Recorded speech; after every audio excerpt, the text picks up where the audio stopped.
Hello mga ka-reels, mag-prepare ta og sudan mga ka-reels, mag-ayom-ayom tag sudanon kay wa man tayo laing mahuna-hunaan ani oy, ang sa may lain nato sudanon ani buntag sayo kayo ni mga ka-reels. Ug karon nag-prepare na lang kog hotdog, slice pa slant nga gipino. Karon butang nato duha ka itlog ug i-mix-mix nato mga ka-reels ug mag-andam tag kalaha, butangan nato idibol. Ato na dayong prituhon ang atong gi-prepare nga hotdog with egg nga gi-mix. O garon ato lang hinayan og kalayo aron di masunog. Karon naluto naman ang pika, so balihon na nato mga ka-reels. Yung na ra magluto mga ka-reels ha, basta hindi mo kablom luto. Karon hauno na to kay naluto naman og maprepare sa usawan nga tuyo ra gud ag lemon oy. Karon i-prepare nato ang triple rice. Triple rice.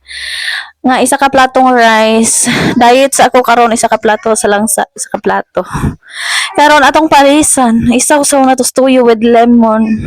Lami man day siya mga ka-reels. Bisag ayom-ayom ra na siya nga sudan mga ka-reels. Wa tay laing mahunahunaan.